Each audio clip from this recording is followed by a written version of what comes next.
ഒരൊറ്റ ഹദീസിലും അൻ തഖൂല എന്നില്ല.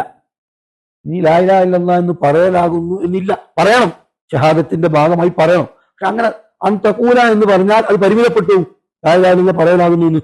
അങ്ങനെ പരിമിതപ്പെടുത്താതിരിക്കാനാണ് അൻ തശ്ഹദ എന്ന വാക്ക് നബി സല്ലല്ലാഹു അലൈഹി വസല്ലം. വഹയിന്റെ ഉൾക്കാഴ്ചയുള്ള നബിയുടെ പദപ്രയോഗങ്ങൾക്കൊക്കെ നമ്മൾ അറിയാത്ത പൊരുളുകളുണ്ട്.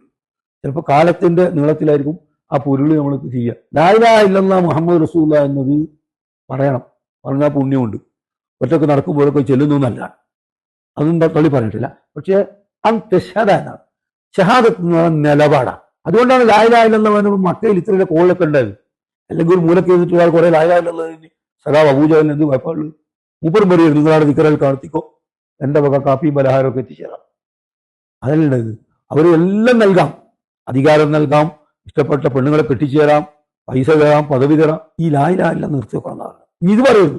നബി സല്ലല്ലാഹു അലൈഹി വസല്ലം മറുപടി പറഞ്ഞു, ഒരു കയ്യിൽ സൂര്യനെയും മറുകയിൽ ചന്ദ്രനെയും സകല സംഗതികൾ തന്നാലും ഇത് ഞാൻ കൈവെടിയുന്ന പ്രശ്നമില്ല. ഒന്നുകിൽ ഇതിവിടെ പുലരണം, വളരണം, അല്ലെങ്കിൽ ഞാൻ ഈ മാർഗത്തിൽ അങ്ങനെ അവസാനിക്കണം. ഇതായിരുന്നു നബി സല്ലല്ലാഹു അലൈഹി വസല്ലമിന്റെ വളരെ ഗാഢമായ ദൃഢമായ നിലപാട്.